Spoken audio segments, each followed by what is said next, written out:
Sudah? Sudah, Mas. Oke. Selamat sore, teman-teman semua. Assalamualaikum warahmatullahi wabarakatuh. Perkenalkan, saya Al-Fatih Timur, bisa dipanggil CEO dan co-founder dari kitabisa.com. Hari ini saya mau memoderasi atau memimpin sesi. Temanya Influence That Matters, Influence for Good Purpose. Presented by OCBC bersama narasumber Rachel Fenya, influencer and fundraiser. Tapi sebelum kita mulai, pertama-tama saya mau ucapin selamat datang di TAYTB. Tidak ada yang tidak bisa. Lagi zamannya akronim kayak gini sekarang. So, TAYTB Livestream Fest, yaitu festival online kolaborasi dari Samara Live, MRA, dan MRA Media. So, kita tahu semua kalau kondisi lagi susah, tapi kita nggak boleh putus harapan, dan mesti terus jadi generasi yang tidak berhenti berkreasi. So, thank you yang udah tune in, yang udah live, nontonin kali ini. Dan saya mau ingetin juga, sepanjang menikmati TAYTB Livestream, jangan lupa donasi. Caranya di sebelah sini, kalau nggak salah, ya ada QR Code, gitu ya. Itu bisa langsung di-scan pakai HP, itu masuk ke benihbaik.com. Yayasan punya sahabat kita semua, tokoh nasional juga, Bang Anji Noya, yang kerjasama sama Gus Durian, Pemuda Muhammadiyah, GMNI, Muslimat NU, PMKRI, Koperasi Kobeta, dan komunitas DMTK. Jadi teman-teman bisa langsung donasi di sana, atau kalau yang via mobile, kalau susah scan QR, bisa via handphone, atau juga bisa di kitabisa.com.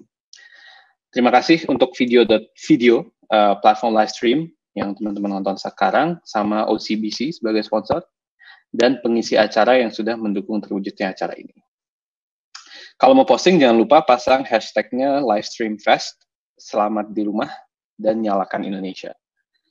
So, let's start. Untuk memulai sesi sore ini, saya mau memperkenalkan pembicara kita, seorang hashtag-nya influencer baik, selebgram baik, yang udah lama kerja bareng juga sama Kitabisa, dan dia adalah Rachel Fenya. Hai Rachel. Hey, itu dia. Halo semuanya. Rachel, apa kabar? Baik. Perkenalkan, aku Rachel Fenya. Ya, keren banget. Kalau panggilannya Acel ya, benar ya? Ya, kadang-kadang ada yang manggil Rachel, bisa aja sih. Kalau di Instagram, Rachel Al-Hakim, nama suami ya? Iya, ceritanya gitu. Oke. Kayak Al-Hakim Against the World gitu, jadi aku bikin Rachel. Oke. Cool. So, ini kita diminta ngomongin tentang penggalangan dananya Acel nih di Kitabisa, yang buat Kitabisa sendiri ini salah satu yang terbesar, dan trafficnya ramai banget. Waktu itu kita sampai harus siaga juga, jagain traffic dan servernya. Nah, tapi pasti pertanyaan pertamanya, Acel sebagai inisiator, sebagai orang yang memulai ini, boleh tahu nggak motivasinya kenapa, apa yang latar belakangi, dan untuk sampai bikin penggalangan dana, kenapa repot-repot? Sebenarnya sih, aku tuh udah bikin penggalangan dana udah sering ya sama Kitabisa juga. Jadi kayak kalau ditanya kenapa kali ini aku bikin penggalangan dana, ya karena sebelum-sebelumnya ya selalu bikin juga. Jadi ya itu udah terekam aja gitu kalau ada sesuatu, kita bikin penggalangan dana nih. Nah, kebetulan juga kan kalau zaman dulu aku mau bikin penggalangan dana tuh aku rada takut kalau misalnya masuk ke rekening aku kayak gitu kan. Nah, kebetulan aku tahu platform Kitabisa tuh waktu itu tahun berapa ya? Udah lumayan lama ya. Aku akhirnya pas tahu tuh, nah dari situ aku jadi kayak ibaratnya tuh kayak ketagihan untuk melakukan penggalangan dana, karena ngelihat traffic orang-orang baik yang mau ngebantuin tuh excited, bikin aku jadi ikutan semangat juga untuk ayo kita bikin lagi kayak gitu sih. Jadi kalau dibilang kenapa kali ini tergerak, ya karena ini udah menjadi habit aja, karena udah sering kalau ada suatu bencana ya pasti dari Kitabisanya udah ngubungin aku juga kadang ada yang ngubungin ada Panyo dan kasih tauin kita bisa ngapain nih gitu. Ya. Gitu. Ya, so tadi Acel ngangkat poin penting juga dan kita juga baru tahu sebenarnya pasti kita bisa karena memang ada peraturan dari pemerintah tentang penggalangan dana publik itu memang kalau yang diatur oleh negara itu tidak boleh individu, tapi memang ini hal yang sangat susah diimplementasikan kan karena siapapun bisa galang dana secara individu. Nah makanya dengan ada yayasan, mitra-mitra atau platform seperti Kita Bisa Lebih Baik sebenarnya menjembatani itu. So, I think tadi yang bikin ketagihan sebenarnya ngelihat respon ya, Acel. Dan Acel sendiri kan sekarang kalau teman-teman lihat juga di Instagram ada 4,5 juta followers. Bisa cerita nggak apa sih respon-respon yang Acel masih ingat dan bikin itu jadi menarik gitu? Sebenarnya karena pas awal-awal bikin penggalangan dana tuh bukan pesimis ya, cuman nggak ada kepikiran kalau akan yang nyumbang tuh akan banyak. Sampai akhirnya aku di mana dulu kan aku suka nge-repost orang yang minta penggalangan dana kan untuk individual. Cuman aku pikir kayaknya itu bukan maksudnya kayaknya aku nggak bisa deh untuk bantuin yang ini karena takutnya tuh di luar target karena ternyata yang sebelum-sebelumnya juga kayak Palu, Banten dan segala macam tuh lebih dari 500 juta rupiah gitu. Jadi aku ngerasa kayaknya emang kalau aku yang bikin galang dana ini harus sesuatu yang intinya dalam situ tuh banyak orang yang kita bantu gitu, bukan satu atau dua aja gitu. Nah, yang pas yang kemarin ini sih aku yang bikin aku tuh kaget itu ya karena ternyata yang ini tuh jujur tercepatnya aku bikin penggalangan dana 1 hari itu 1 miliar tuh wah sebelumnya tuh kita nunggu kayak seminggu dulu ya Kak untuk 800 juta gitu ya. Iya, benar-benar. Dengan sehari 1 miliar sampai responnya tuh sampai sempat dimana aku tuh bener-bener terharu banget kayak sampai nggak tahu mau ngomong apa gitu loh, mau ngomong makasih juga bingung, mau ngomong terharu bingung, karena kebetulan di satu sisi ini ya aku senang kalau banyak yang menjadi orang baik juga untuk ikut penggalangan dana, cuman ternyata yang minta bantuan itu juga banyak, jadi dengan banyaknya nominal yang kelihatan oleh publik, banyak juga orang yang berharap bahwa uang itu sampai ke semuanya merata. Tapi kan lagi ya aku juga ngutip kata-katanya Kak Arif Muhammad ya. Kalau semua itu pasti ada keterbatasan, nggak bisa semuanya tuh benar-benar kita bantu. Tapi kita akan mencoba sebaik mungkin untuk membantu semuanya. Dan pengalaman yang paling aku nggak bisa lupain dari penggalangan dana yang ini, kalau penggalangan dana yang kemarin, yang sebelum-sebelumnya tuh ibaratnya orang tuh bisa menunggu gitu. Orang nungguin aku dateng, nungguin. Tapi kalau yang ini tuh ibaratnya 3 hari dapat 4 miliar, dalam 3 hari ini kita harus benar-benar cairin saat itu juga. Dan harus harus benar-benar kasih ke APD ke beberapa rumah sakit dengan waktu yang sesingkat-singkat pula karena kan emang pandemik ya. Jadi aku juga di situ yang dimana aku aduh ya ampun pusing, tapi jujur aja ngelihat kebaikan segitu banyaknya yang bisa kita lakuin, kalau aku buang sia-sia dan nggak aku manfaatkan untuk suatu hal yang baik tuh sayang gitu. Jadi aku kayak juga chatting sama Kak Timi, kayak Kak Timi juga ngechat aku kan, gimana mau lanjutin nggak, kuat nggak gitu. So kayak aduh sayang banget nih, ini banyak banget orang baik yang bisa kita manfaatkan untuk kebaikan juga, dan kalau misalnya kita berhenti sampai sini ya udah gitu. Makanya akhirnya aku melanjutkan perjuangan ini sampai hari ini sih insyaallah.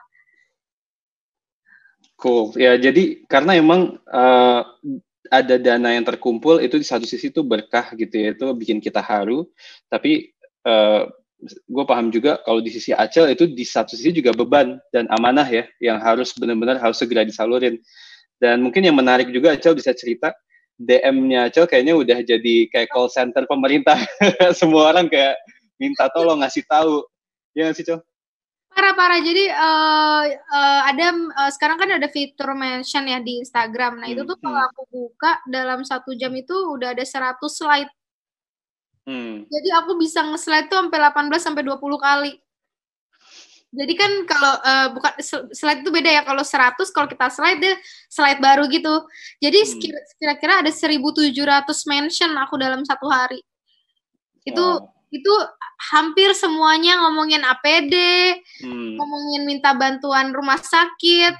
Nah, kadang aku juga yang memang bikin di sini tuh apa ya, agak stressfulnya tuh karena aku tuh harus ngelihat itu, plus aku juga mesti dapat dokumentasi kan, karena kan tetap ya donatur tuh ada berapa Kak? 1.120? 127.000. 127.000 donatur, dan rasanya kayaknya nggak adil kalau kita nggak ngasih setidaknya foto untuk nunjukin kalau nih gue bener loh nyalurin gitu kan. Jadi aku tuh ngebukain tuh mention satu-satu sampai ketiduran. Aku nyariin ada kayak yang nge-tag gitu, ngasih tauin kalau tuh APD udah nyampe, karena kan kita ekspedisi kan, dan nggak langsung kasih karena dengan situasi social distancing ini. Dan yang chat aku juga banyak ya, berkah banget sih, banyak chat mau bantuin tuh banyak banget, sampai aku kayak udah kayak call center gitu, kayak aduh ya mau gimana nanggepinnya, karena kan nggak bisa disalahin juga ya, karena kan di satu sisi mereka mikirnya aku nyimpen uangnya, di satu sisi mereka mikir kalau aku punya link untuk beri bantuannya gitu kan. Jadi ya walaupun emang agak letih, tapi emang tim Kita Bisa selalu menyemangatkan aku sih. Emang kayak dan semuanya terbayar ketika kita ngelihat barangnya nyampe gitu ya, dan itu yang bikin lega nggak sih? So ya, alhamdulillah so far kita bisa survive, dan mudah-mudahan kita bisa salurkan lagi, karena kalau donasi Acel masih lumayan yang kita harus segera salurkan. Dan tadi sebenarnya yang challenging adalah informasi kan banyak ya, jadi influencers, teman-teman yang menggalang dana itu perannya sentral banget, karena dia jadi hub, jadi penghubung antara orang yang mau membantu sama orang yang mau dibantu. Dan orang yang mau dibantu pun sekarang actively tadi approaching Acel, ngasih tahu DM, kasih ke puskesmas ini, kasih rumah sakit ini, ada harga masker segini, ada harga hazmat segini. Nah, PR kita untuk nge-verify itu kan, karena kita yang akan bertanggung jawab ke donatur. Itu yang menjadi challenge, dan alhamdulillah sih so far untuk penggalangan dana Acel kita selalu update ya di halaman, teman-teman juga bisa lihat pencairan yang kita lakukan, dan kita juga melakukan kerjasama juga sama lembaga besar, salah satunya PMI gitu ya, yang kemarin kita sempat transfer dana kira-kira 2 miliar, itu juga untuk pengadaan APD. Jadi emang kita kerjasama baik itu ke pengiriman langsung ke rumah sakit, ataupun dengan PMI, dan juga ke komunitas-komunitas lain. Pertanyaan berikutnya mungkin lebih ke apa ya, Kak Acel sebagai influencer mungkin nggak hanya konteksnya penggalangan dana kali ya, tapi kan juga banyak orang yang juga punya followers cukup besar di sosial media, dan momen-momen COVID kayak gini mungkin apa ya, penggunaan sosial media makin tinggi, orang makin banyak buka Instagram, Twitter. Apa sih kira-kira yang perlu dilakukan oleh seorang influencer di masa COVID-19 seperti ini? Karena temanya influence for good. Kira-kira apa, ada tips nggak dari Acel buat teman-teman yang di luar sana juga punya influence? Untuk saat ini sih emang paling sulit ya untuk kita berbagi informasi, karena kan kita juga nggak tahu, kadang kita tuh ngasih informasinya tuh valid atau ternyata itu hoax, karena kita juga sumbernya tuh beda-beda gitu loh, dari ngasih tauin berjemur beda-beda, jam berapa beda-beda, terus yang gimana kita tuh harus pakai sarung tangan atau enggak, kita harus pakai masker yang mana, itu beda-beda. Cuman sih yang aku harapkan sih dari orang-orang yang punya banyak followers ini ya lebih tidak memanfaatkan hal ini menjadi hal yang buruk gitu, kayak ibaratnya kayak memberikan false information, terus pas tahu itu false information tapi nggak mau untuk mengakui kalau itu false information. Karena dari kemarin tuh banyak banget yang kayak gitu, yang sebenarnya aku jadi kayak ayolah, kita semua tuh pasti punya salah gitu, tapi kalau misalnya salah kasih info ya kasih tahu juga yang lain, karena kan kalau diikutin kan gimana kita udah yang lain udah pada susah-susah untuk nanggulangin, tapi karena ada satu hal yang salah dan gak di-clarify gitu kan, jadi hancur semuanya gitu. Nah sekarang sih aku senang banget ya ngeliat sosial media tuh sekarang mau dari kalangan mana, atau misalnya dia beauty blogger atau dia fashion blogger, apa semuanya itu lagi berlomba-lomba untuk kebaikan, dan menurut aku itu benar-benar bagus banget karena jadi ngebikin kita tuh sama-sama untuk membantu negeri ini juga gitu loh, dengan kayak ngasih tips ke ojol, atau misalnya kemarin aku sempat lihat ada challenge yang kita kayak beli makanan tuh tuan, jadi satu buat ojolnya, satu buat kita ya. Ya, benar. Menurut aku sih selama kita bisa melakukan hal kebaikan, dan kalau misalnya itu bisa diikutin sama orang lain, itu berarti kita menurut aku udah cukup berguna ya bagi bangsa ini saat ini gitu. Ya. Dan kayak ini akan jadi ingatan kita juga, karena pasti kan hal ini bakal kita inget ya pas sampai kita gede, sampai 10 tahun 20 tahun lagi. Dan kalau seandainya kita inget dulu tuh kita pernah berkontribusi besar untuk masalah ini, pasti itu suatu hal yang membanggakan banget buat diri kita sendiri sih. Jadi aku lebih pengen mengajak teman-teman untuk untuk peduli sama hal ini, dan tidak melulu saling menyalahkan, karena aku yakin kok semua orang di sini tuh stres gitu. Mau dia ojol, ataupun dia itu yang di rumah aja, atau dia yang harus kerja, atau yang nggak bisa kerja, itu semua pasti stressful gitu. Cuman beda cara untuk mengatasinya aja, karena kan emang namanya manusia juga punya beda-beda porsi gitu.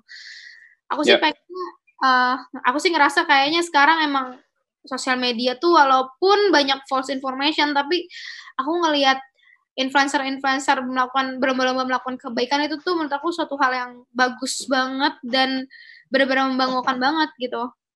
Itu aja sih. Cool. Ya, sekarang social media timeline kita akan mempengaruhi mood kita juga kan, dan kalau kita ngelihatnya bad news atau negative news terus ngaruhin mood kita juga.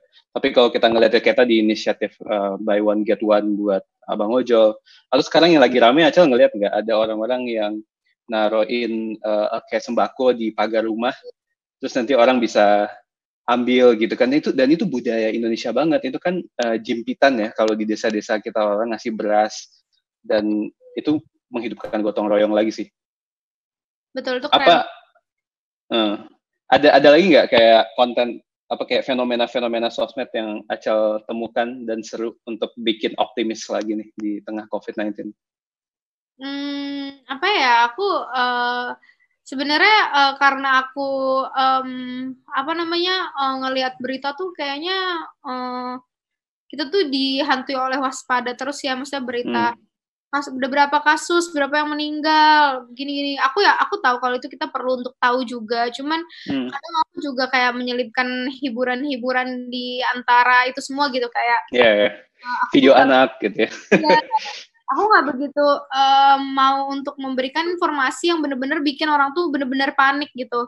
Jadi lebih ke yuk kita saling membantu, tapi nggak panik gitu, waspada tapi nggak panik, kayak gitu sih. Dan kemarin juga aku dikasih sama Paknya soal tukang gali kubur ya. Iya, benar. Itu menurut aku luar biasa banget sih, Kak. Katanya bisa ceritain, Kak, aku takut salah. Oke. Ya, jadi sebagian dari donasi yang dikumpulkan dari kampanye Acel itu akan dibelikan ke APD, alat proteksi diri, tapi tidak hanya untuk tenaga medis, tapi juga untuk tukang gali kubur. Karena kita mungkin aware juga ada data menunjukkan sebenarnya tingkat penguburan dengan prosedur COVID sebenarnya meningkat beberapa minggu ini. Dan somehow itu nggak terlalu connect sama data kematian COVID. Jadi mungkin ada kasus-kasus orang yang meninggal karena COVID-19, tapi belum sempat didiagnosa positif COVID. Dan itu orang-orang yang paling beresiko untuk bisa terpapar adalah orang-orang yang akan menguburkan. Nah, kita akan salurkan juga ke alat perlindungan diri di kira-kira kalau nggak salah di 20 titik ya, kalau nggak salah. Dan kita kerjasama sama komunitas turun tangan, yayasan turun tangan untuk mengeksekusinya. Dan ya untuk 200 titik menggali kubur. Dan ya kita berharap mereka juga protected gitu, karena di masa-masa kayak gini peran mereka justru sangat penting. Kalau nggak ada orang-orang yang menggali kubur, ya siapa lagi gitu, susah banget. Momennya krusial banget. Dan selain itu juga, mungkin kita juga bisa cerita program ya, Cel. Kalau yang Acel udah kumpulkan kan sejauh ini kita udah berikan alat perlindungan diri, kemudian juga ada beberapa yang sifatnya sembako. Tapi kalau Acel sendiri punya preferensi nggak, harusnya ketika di momen kayak gini apa sih yang krusial, apa sih yang harus kita prioritasin? Sebenarnya aku juga nggak begitu paham lapangan tuh kayak gimana ya, cuman emang dari kemarin tuh aku selalu mikirin tenaga medis karena maksud aku itu adalah selain itu garda terdepan, itu juga yang akan menjadi apa ya, menjadi jawaban ke kitanya, gimana ya aku ngomongnya? Yeah.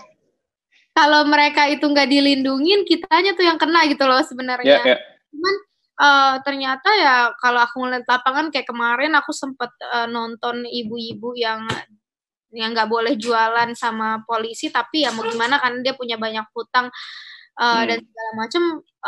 Aku sebenarnya pengen banget sih kita juga ngebantuin orang-orang yang nggak mampu ini untuk setidaknya tetap stay at home dengan penggalangan dana yang kita berikan, jadi dia bisa bertahan di rumah tanpa harus khawatir sama nggak bisa makan atau anaknya nggak bisa minum susu dan segala macam. Cuman ya emang karena kendala yang sekarang aku rasain itu karena orang tuh kan taunya aku udah ngegalang dana nih hampir 9 miliar ya. Perasaan kayaknya udah cukup aja gitu. Jadi orang tuh kayak udah kali udah banyak juga gitu. Mungkin udah cukup. Padahal sebenarnya semakin hari itu semakin banyak kebutuhan gitu. Semakin aku kasih tauin update rumah sakit, semakin banyak lagi yang nanya kenapa rumah sakitnya nggak masuk ke dalam list dari APD tersebut. Jadi aku kayak, aduh iya pengennya juga bantuin semua, tapi ya pada maksudnya kita bener-bener mencoba banget ini. Sampai ya aku bilang juga kayak tolong bersabar gitu. Ada beberapa yang kayak memang benar-benar membutuhkan dan tapi ternyata ekspedisinya itu nggak bisa kita push gitu. Jadi sampainya mau nggak mau tetap seminggu juga gitu. Jadi benar sama-sama berusaha, sama-sama stres, tapi kita sama-sama berbuat kebaikan juga. Aku benar-benar bersyukur banget sih dengan adanya kita bisa transparan, dan beberapa juga mungkin nggak ngerti soal kita bisa ya. Aku di sini juga mau ngejelasin kalau setiap dana yang kalian kasih ke kita bisa itu nggak ada yang melewati rekening aku 1 peser pun. Jadi benar-benar saat kalian transfer ke kita bisa, itu langsung kita bisa yang mentransfer ke vendor-vendor atau bagian-bagian yang memang membutuhkan, dan semua pencairannya juga ditulis di situ untuk apa aja ada di update-nya. Semua orang bisa lihat, walaupun kalian nggak donasi juga kalian bisa lihat. Jadi nggak ada yang namanya aku talangin dulu atau aku pakai uang aku dulu, itu nggak ada. Aku sih memang berharap ya dengan sebenarnya dengan aku berbuat kayak gini emang sih aku paham bahwa posisi aku sekarang menjadi harapan beberapa orang untuk membantu mereka gitu. Walaupun kadang aku juga jadi letih juga karena aku kan manusia dan aku bukan bagian dari pemerintahan yang emang kewajibannya tuh untuk membantu. Ini semua aku lakukan karena kemanusiaan aja gitu. Karena ya aku manusia dan aku merasa kalau aku bisa berguna bagi orang lain dan kenapa enggak gitu. Jadi ya makanya dari kemarin beberapa hari ini setelah aku tahu angkanya 8 miliar, aku coba untuk tunggu kita cairin dulu dananya. Nanti kalau misalnya Katimi udah siap, yuk kita naikin targetnya. Ya, tadi kali ini bukan aku doang. Ya, kita harus bareng-bareng. Nggak hanya kita bisa, tapi juga partner-partner di lapangan kan. Karena yang susah juga orang-orang yang menyalurkan ke rumah sakit itu pasti jadi ODP kan, jadi karena orang dalam pengawasan, karena dia langsung masuk ke red zone gitu, dan dia harus kadang ngasih ke UGD gitu, ngasih ke depan rumah sakit gitu. Jadi kita juga harus pilih partner. Itu ya Kak. Kenapa, Cel? Bisa titip ke satpam gitu ya? Situs satpam bisa, tapi untuk keperluan dokumentasi dan accountability kadang kita harus datang ke lobbynya, ketemu sama perwakilan rumah sakit gitu sih. Ya, tapi ya, I think semua orang ada risikonya sih, yang menyalurkan, yang galang dana juga gitu ya. Tapi tadi Acel menarik ngomongin, mau mengklarifikasikan tentang netizen yang mungkin nanya. Nah, tadi kan kita ngomongin hal yang positif, tapi ada nggak sih yang buat Acel juga bikin draining secara energi, karena mungkin ada yang julid, ada yang suuzon gitu. Boleh tahu nggak? Mungkin kayak gimana dan gimana cara Acel ngehadapinya? Sebenarnya kalau julid kayak julid kemarin sih sempat aku baca soal buzzer bayaran pemerintah atau semacam itu ya.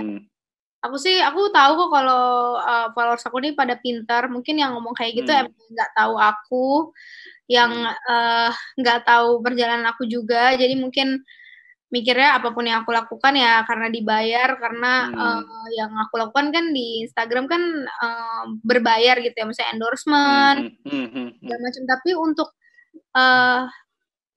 aku ya gimana ya aku mau ngomongnya, kadang juga aku nggak selalu ngasih tauin apa yang udah aku lakukan di belakang, karena kayak ya menurut aku biar itu aku pribadi dan keluarga aku aja yang tahu. Cuman yang penggalangan dana ini kenapa akhirnya aku post dan aku kasih tahu di luaran, karena aku nggak mau adanya kesalahpahaman orang-orang gitu loh terhadap aku, karena di sini aku di sini memihak ke warga Indonesia kok, aku nggak memihak ke pihak partai manapun, aku nggak mau membersihkan siapapun. Bahkan maksudnya aku di sini bener-bener kalau dibilang sempat kemarin rada sedihnya itu di mana orang-orang mempertanyakan kenapa aku harus berbuat penggalangan dana padahal nggak dibayar. Nah di sini nih aku rada bingung ya, karena sejujurnya sebelum adanya penggalangan dana, saat aku memutuskan untuk membuat penggalangan dana, itu aku nggak butuh apapun selain empati aja sih. Aku cuma butuh empati, karena ngurusin kita bisa kan, yang bikin platformnya kita bisa, kita ngolah katanya bareng-bareng. Iya, kita ngolah katanya bareng-bareng juga. Jadi kayak itu bukan suatu hal yang sulit untuk bikin awal penggalangan dana, sampai akhirnya penggalangan dana ini menjadi besar dan akhirnya kita harus kita mencairkan dana dan kita milih rumah sakit mana yang harus kita bantu.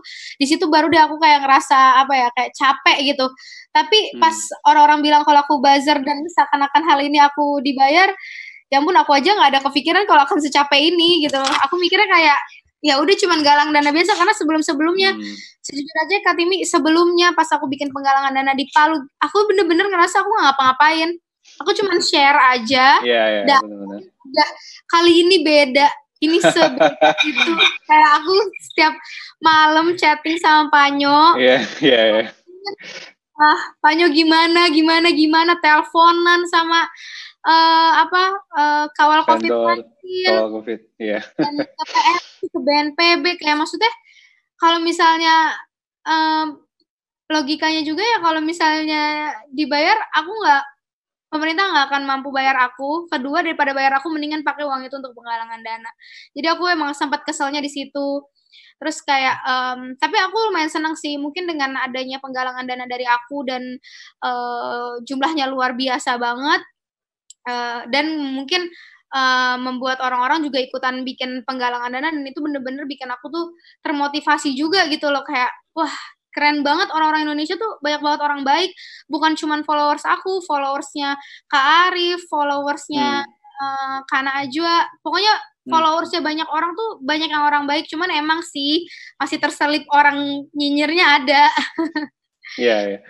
Dan itu wajar ya, maksudnya kalau gue sering dengar ya beberapa teman-teman penggalang dana yang mungkin dianggap ria gitu ya, atau dianggap show off.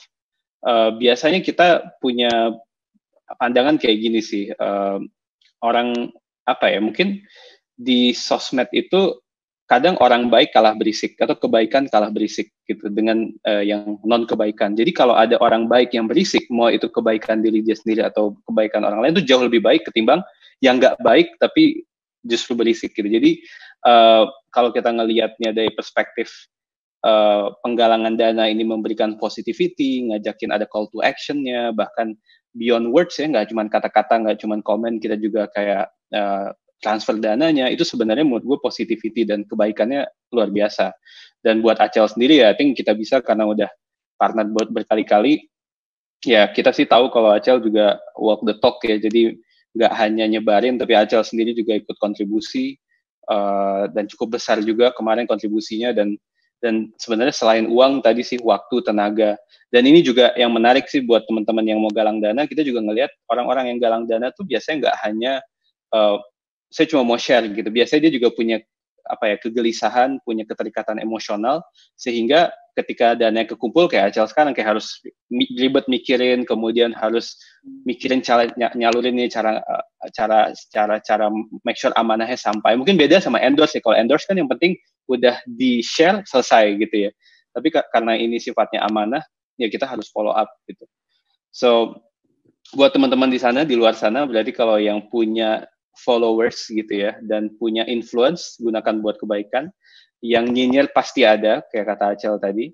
Tapi ya, if we can choose kindness, let's choose kindness lah gitu. So, oke, apalagi nih pertanyaannya? Pertanyaan ya dari ada list pertanyaan nih, gue lagi ngebaca cue card sebenarnya. Kirain dari nggak ada ya? Maksudnya dari ada, tapi kita tadi lumayan mengalir lah 60-70%, tapi sekarang gue kehabisan ide, harus cek lagi. Atau teman-teman udah ada pertanyaan mungkin dari penonton, biasanya ada pertanyaan juga sih. Penonton gimana sih cara lihatnya? Dari penonton, 5 menit lagi sebelum Q&A, belum Q&A nih cek. Belum Q&A. Belum Q&A. Ya mungkin ini biar agak chill dan casual dan nggak harus melulu tentang penggalangan dana ya. Mungkin orang juga pengen tahu Acel menghadapi work from home kayak gimana sih, apa sih kegiatan sehari-hari dan apa yang berbeda sebelum WFH? Aku tuh emang orangnya anak rumahan sih, jadi work from home itu nggak terlalu berat buat aku. Cuman emang sih karena dilarang tuh rasanya kayak ingin pergi gitu. Bawaannya pengen keluar ya?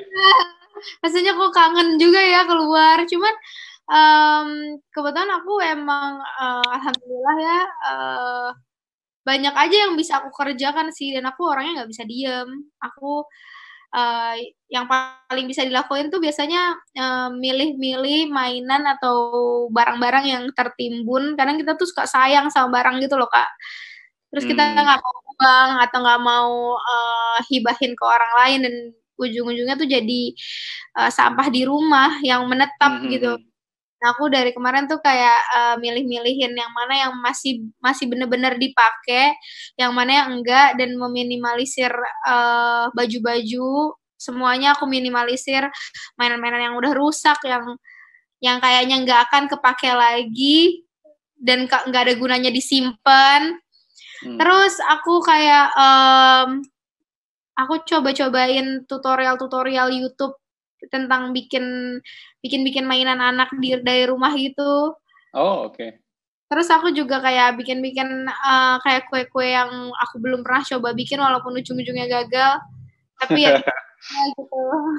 Oke. Terus ada sih yang menarik, aku tuh sebenarnya sebelumnya nggak pernah olahraga sama sekali. Aku nggak pernah olahraga selama aku nikah. Aku nggak pernah olahraga. Nah, habis itu tiba-tiba aku pengen berenang, terus habis itu kok rasanya enak ya olahraga. Terus akhirnya beberapa hari ini aku lagi coba berenang, terus olahraga di rumah gitu. Padahal kalau nggak work from home aku nggak olahraga. Tapi pas ada kata-kata work from home kok badanku kayaknya nggak pernah gerak gitu. Iya. Pasti langkah kita akan turun signifikan kan. Diallocate gitu nggak? Kayak sehari berapa jam harus exercise? Enggak sih, aku tuh secapeknya aku aja, nggak mau maksain diri banget biar tetap happy. Yeah, that's very important. Oke. Tadi gimana work from home? Ya, WFH itu work forever kayaknya kalau kita. Jadi apalagi karena COVID-19 kan, jadi tim kita bisa semua lagi standby banget lagi. Dan ada yang di lapangan juga kan, ada yang nggak bisa WFH, khususnya teman-teman program, teman-teman implementasi. Dan sama kayak Acel tadi sih, kita juga di DM-in banyak banget orang-orang yang minta bantuan sama ngasih informasi. Kita udah kayak pedagang ya Acel ya, nego-nego masker, nego-nego APD. cari harga terbaik, karena jangan sampai kita malah beli ke middleman gitu kan, malah harga besar karena ini donasi. Ya seputar itulah. Tapi kalau di rumah depan laptop mulu, paling olahraga di rumah aja, olahraganya. Terus ya itu aja sih kayaknya, muter-muter di sana aja. So udah ada nih pertanyaannya. Ini yang lucu nih, kenapa follower Acel begitu baik-baik? Konten macam apa yang sampai bisa menarik follower yang baik-baik begitu? Lucu nih.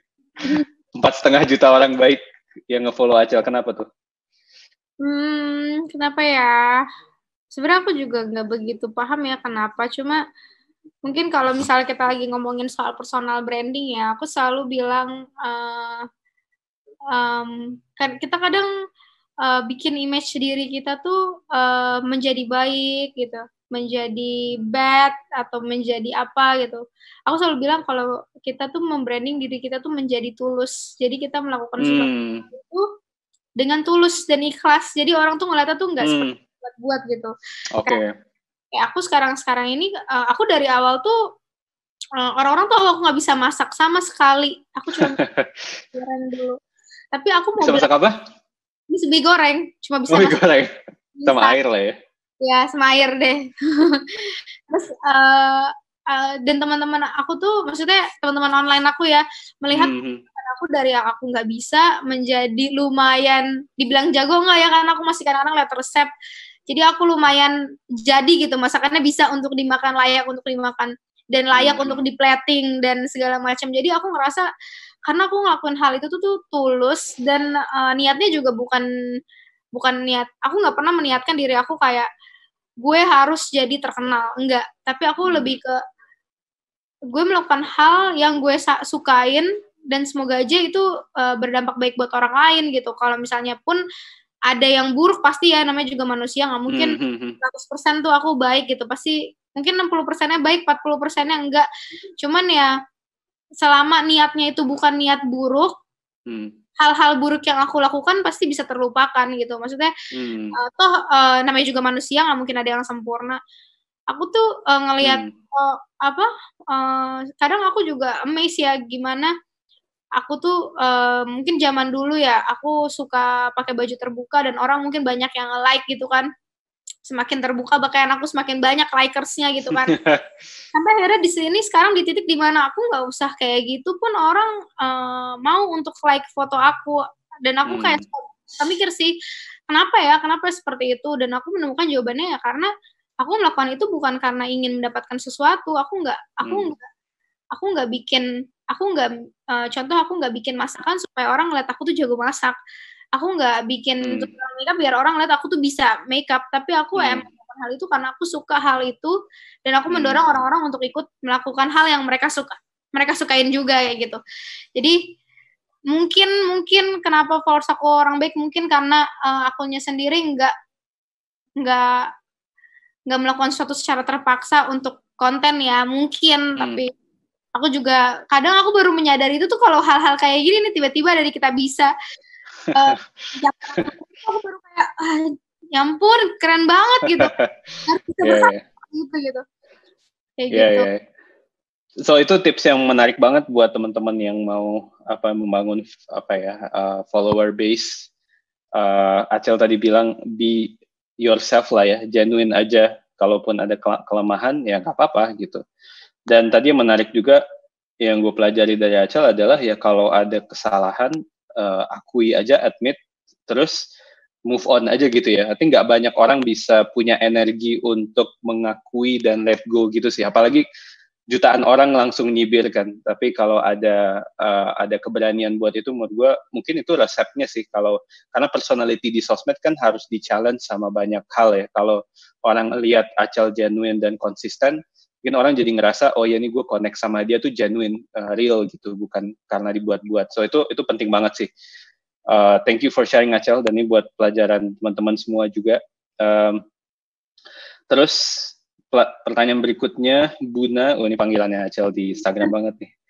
Buna, gimana cara bagi waktu jadi ibu, istri, jadi donasi dan kontribusi yang buat Buna begadang? Wah ini kayaknya harus cerita. beberapa minggu terakhir gimana nih bagi waktunya sejak ada donasi-donasian? Sebenarnya aku tuh juga nggak tahu tipsnya banget karena emang aku tuh dari kecil tuh orangnya ambisius gitu loh Kak. Aku tuh Oke. mungkin kalau misalnya nanya Panyo ya mungkin sebelum Panyo dia mikir mungkin aku tipikal orang yang nggak akan balas chatnya. Tapi kebalikannya Oke. Panyo yang nggak balas chat aku. Oke. By the way, yang belum tahu, Panyo itu tim Kita Bisa yang selalu kontak-kontakan sama Acel seputar donasi.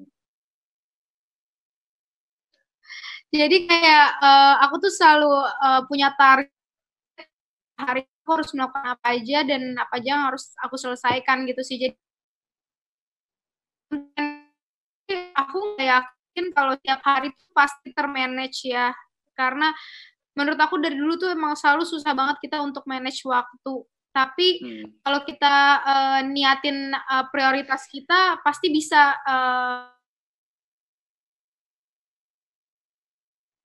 misalnya kita kerja gitu ya, apakah kerja dan mencari uang itu adalah prioritas utama hidup kita? Nah, mungkin ada beberapa orang yang prioritas utamanya kerja karena didukung oleh lingkungan, maksudnya ya emang mau nggak mau harus kerja. Tapi di saat ini aku pernah punya prioritas kerja sampai akhirnya cita-cita aku adalah mempunyai prioritas aku adalah keluarga. Paham nggak sih? Oke. Karena kan kayak misalnya pas aku masih kecil tuh mama aku kan nitipin aku sama nenek dan aku bukan jadi prioritas dia, tapi kan itu suatu hal yang wajar karena kalau dia nggak kerja aku nggak bisa makan ibaratnya gitu ya. Tapi aku punya cita-cita di mana prioritas aku harus keluarga suatu saat nanti. Tapi sebelum mencapai itu prioritas aku ya pasti kerjaan dulu biar aku bisa memprioritaskan keluarga. Nah di situ baru deh sekarang kenapa orang-orang ngeliatnya kayak aku sampai begadang terus aku bisa bangun pagi itu kayak habit aku aja sih. Yang aku nggak tahu sih itu baik atau enggak. Karena aku emang kalau tidur tuh larut dan kalau aku bangunnya emang subuh kayak abis sholat aku langsung mengerjakan hal-hal gitu. Iya, apalagi punya baby pasti ya harus bangun pagi dan nyiapin macam-macam kan. Semenjak aku punya anak aku jadi kayak gitu. Sebelumnya aku bangun siang gitu. Sekarang sulit sih. Jadi ya kayaknya setiap orang tuh cara membagi waktunya tuh beda-beda. Jadi kalau misalnya ini pertanyaan yang paling banyak, gimana caranya membagi waktu? Jawaban aku cuma know your priorities aja sih. Kira-kira prioritasnya tuh apa yang harus diselesaikan hari itu gitu. Ya. Dan ya kalau gua juga sama priorities sama time blocking sih. Jadi dan ini susah sih karena apalagi di dunia sosmed atau di dunia internet kita kan jadi impulse driven ya, di drive sama impulse sama trigger. Oh ada ini kita kerjain, ada ini kita kerjain.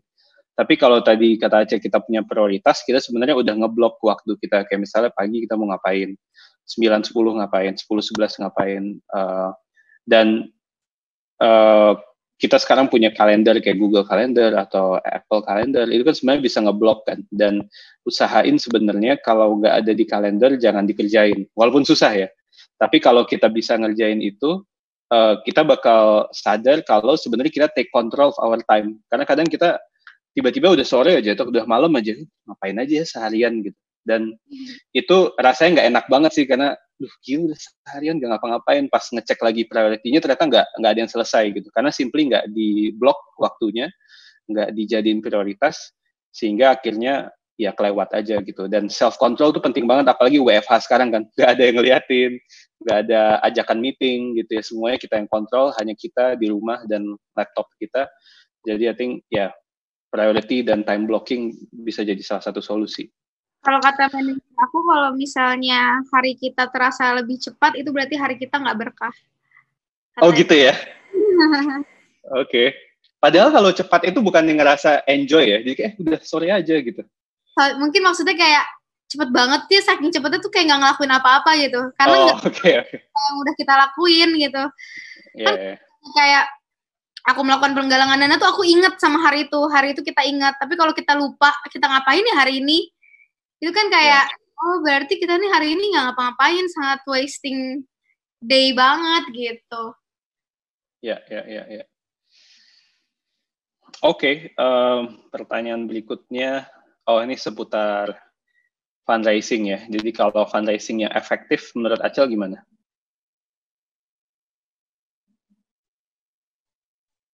Halo?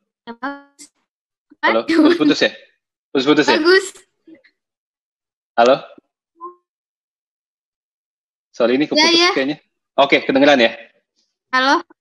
Ya, halo. Ya, udah. Kedengeran ya? Tadi pertanyaannya... Kalau fundraising-nya berhasil, ya bagus. Ya bagus jawabannya. Maksudnya gimana bikin fundraising yang efektif? Gimana ya? Kayaknya itu kita bisa deh yang lebih bisa menjawab. Cuman yang pakai nama aku, tapi nanti yang mencairkan segala macamnya itu kan dari tim kita bisa gitu. Paling dapat cuman minta persetujuan aku aja, tapi yang apa tuh sebenarnya kita bisa, guys. Ya mungkin. Halo. Ya halo. Kedengeran nggak, Cel? Iya kedengeran. Oke, ya. Mungkin ini relate sama pertanyaan yang tentang influencer tadi sih gitu, karena sebenarnya fundraising di Acel efektif karena mungkin ya kedekatan antara Acel dan followers juga sih, dan memang bukti selama ini Acel juga udah biasa galang dana, dan kalau galang dana selalu ada laporannya, dan orang jadi kebawa kan ritmenya gitu, dan karena genuinity juga tadi, karena gue percaya sama Acel. Jadi kayaknya ya sebelum ngomongin fundraising yang efektif gimana, mungkin ngomonginnya gimana punya influence yang juga efektif gitu, gimana punya engagement yang kuat sama followers, karena engagement yang bisa menentukan apakah apapun yang kita share itu bakal diterima kan sama followers. Kalau selebihnya sih, kalau konteksnya fundraising yang lain selain promosi ya lebih kepada pasti storytellingnya, reportingnya, gimana cara kita kasih update gitu ya, jadi orang tahu donasi dia larinya kemana, mau itu Rp5.000, Rp10.000, dan itu bisa diakses secara online juga, teman-teman bisa lihat kolom update, bisa lihat setiap pencairan yang dilakukan, mau itu 50 juta, 20 juta, cairannya kemana juga kelihatan gitu kan, jadi itu sih komponen-komponen fundraising yang penting gitu ya. Tapi kira-kira dengan semua proses ini, Acel kapok, ketagihan, atau gimana, Acel? Kalau konteksnya galang dana. Itu dua hal yang agak beririsan ya. Soalnya jujur ya, gimana ya, ibaratnya kita udah mencoba untuk melakukan suatu hal yang mungkin kewajiban kita sebagai manusia, tapi bukan kewajiban kita sebagai pekerjaan ya. As profesi ini bukan pekerjaan aku, tapi aku akan melakukan hal ini karena sifat kemanusiaan aja. Terus kayak aku jadi dapat bebannya itu tuh bener-bener kayak ternyata emangnya berbuat baik itu sebenarnya nggak selamanya mudah, pasti ada sulitnya juga gitu.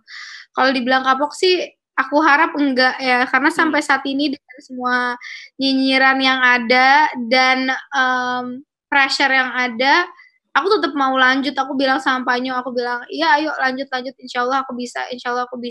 Karena di balik orang-orang yang mungkin mau menjatuhkan aku ini nih, ada harapan-harapan orang-orang yang jauh lebih besar energinya dibanding orang-orang gitu.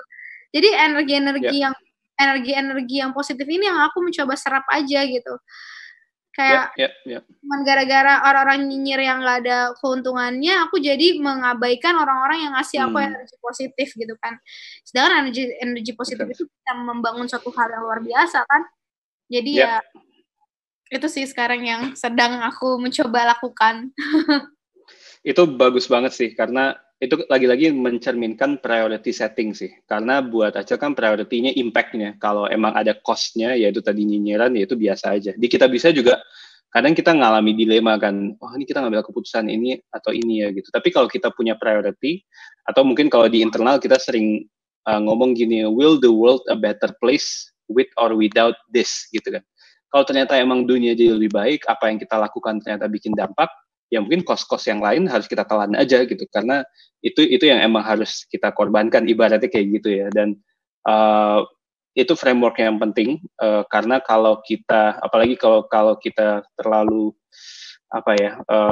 ya baper sama apa yang ada di internet juga mungkin kita nggak kuat gitu ya. Dan I think kita hari ini belajar banget dari Acel yang punya 4,5 juta followers, yang engagementnya tinggi banget, tapi berhasil membangun engagementnya buat kindness, dan udah terbukti di beberapa penggalangan dana di Kita Bisa, nggak cuma satu kali, dan mudah-mudahan kita bisa kolaborasi lagi Acel ke depannya.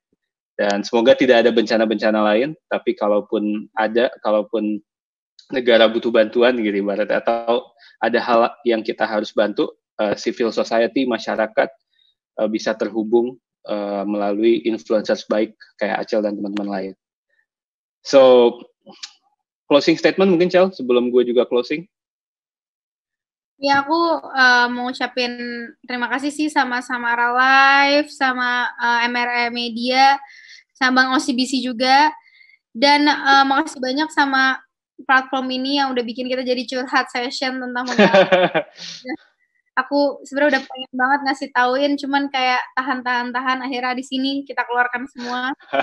Kita juga pantengin hashtag TATYB dan hashtag Nyalakan Indonesia untuk keep update-nya ya.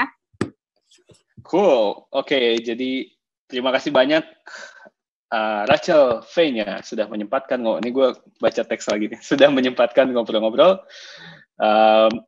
Ini terakhir closing, selama Sabtu dan Minggu 4-5 April, selain TTAYTB Live Talk, juga ada program lain seperti live music, live wellness, live family, dan jangan lupa menyimak sesi-sesi lainnya. So, terakhir lagi, thank you banget Samara Live.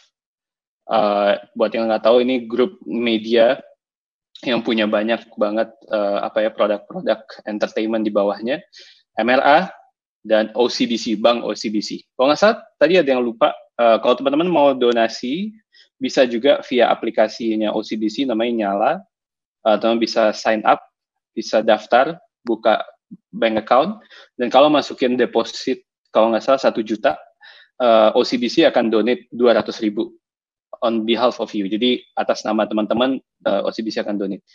So buat yang mau nyobain, digibank-nya OCBC bisa langsung install.